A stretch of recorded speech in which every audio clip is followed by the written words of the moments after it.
savez, j'ai remarqué un truc. Il y a quelque chose qui nous observe dans notre vie quotidienne, qui nous guette tous les jours de nos vies, qu'on le sache ou pas, il est là. Et c'est tellement dangereux, et c'est le péché. Aujourd'hui, je voulais nous partager sur les conséquences du péché.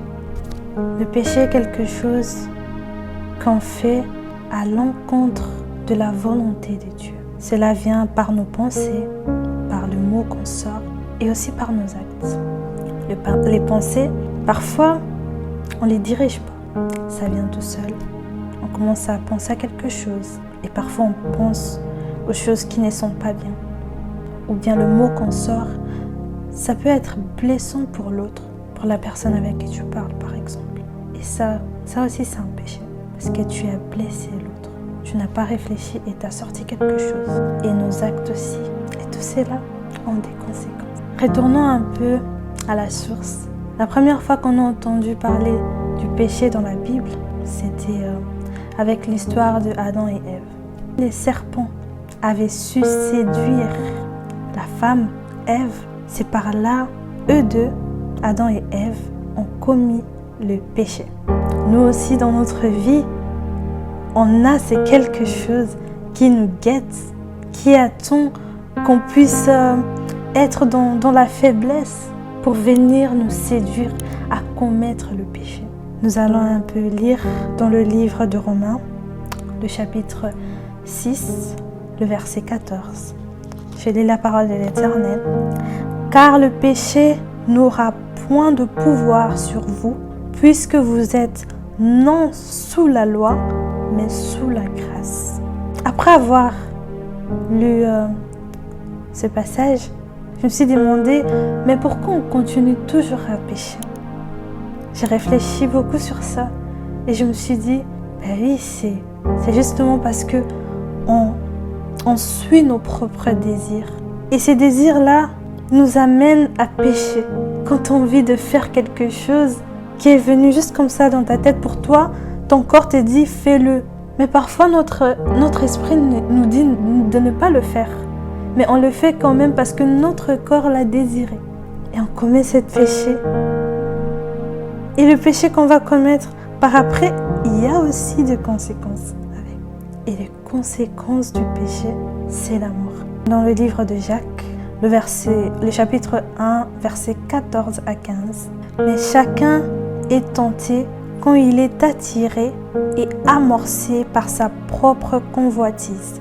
Puisque la convoitise, lorsqu'elle a conçu, enfante le péché. Et le péché, étant consommé, produit la mort. Quand on parle de la mort, donc la mort est le salaire du péché, on parle pas de la mort physique. Genre parce que tu as péché, Dieu va te tuer, Dieu va t'enlever la vie. Parce que si c'était comme ça, je pense que nous tous, on ne serait pas là aujourd'hui. On n'allait pas être là. Là, on parle de la mort spirituelle. Donc, faisons attention à ce qu'on fait. Les décisions que tu prends aujourd'hui, il faut savoir qu'il y aura des conséquences plus tard. Et parfois, on s'efforce même à stopper, arrêter, de pécher, mais on n'arrive pas. Parfois, on n'arrive pas. On s'est dit, à partir d'aujourd'hui, je vais arrêter. Mais quand tu vas arriver après quelques heures ou bien demain, aujourd'hui tu peux stopper, mais demain, tu vas recommettre le même péché. Pourquoi? Parce qu'on n'a pas compris un truc. C'est par exemple, je vais donner un exemple, c'est quand par exemple tu aimes, là je parle de nous deux femmes, quand tu aimes ton homme, tu arrêtes certaines choses que tu faisais avant qui ne lui plaisaient pas. On a cette facilité en tout cas d'arrêter les choses qu'on faisait avant qui ne leur plaît pas. Donc ces choses, on doit voir ces choses aussi avec Dieu. Quand tu aimes Dieu, tu dois savoir arrêter de faire des choses qui ne lui plaisent pas. Tu dois savoir abandonner les choses qui peuvent t'amener à pécher. Si c'est la musique, arrête d'écouter ces genres de musique qui peuvent t'amener à pécher. Pourquoi? Parce que tu aimes ton Dieu. Moi, par exemple, avant, j'écoutais la musique mondaine. Et quand j'ai rencontré Dieu dans ma vie, c'était tellement que je l'aimais. Et la personne qui m'a appris à aimer Dieu était venue vraiment au bon moment. Et c'est mon mari qui m'a appris à aimer Dieu. À ce moment-là, on n'était pas ensemble. Et il m'avait appris à aimer Dieu. Et c'est par là, il m'a expliqué certaines choses. Et je me suis dit, ce genre de musique m'amène à pécher. Je dois arrêter cela. Pourquoi? Parce que j'aime mon Dieu. Je ne fais pas pour le monde, mais je le fais pour mon Dieu. Pour être agréable à lui. Pour certaines personnes, c'est plus difficile. Mais pour moi, ces moments-là, c'était pas difficile. C'était pas aussi difficile parce que je savais le pourquoi je le faisais. Je savais la raison, le pourquoi je le faisais.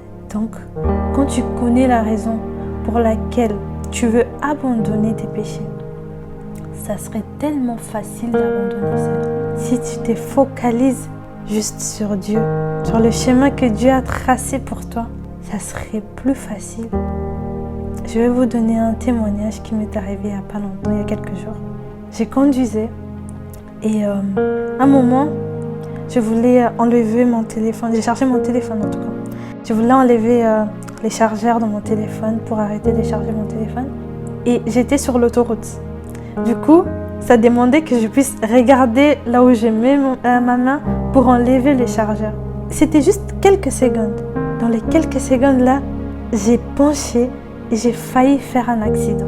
Et quand je regarde devant moi, j'ai conduit bien. Mais juste pour quelques secondes que j'ai voulu enlever les chargeurs dans mon téléphone, j'ai penché et j'ai failli faire un accident. Cela allait coûter ma vie. Donc, le péché que tu penses être petit, cela peut aussi coûter ta vie. Concentre-toi sur le chemin que Dieu a mis devant toi. Arrête de pécher, abandonne tous tes péchés et tout ira bien dans ta vie. Que Dieu vous bénisse.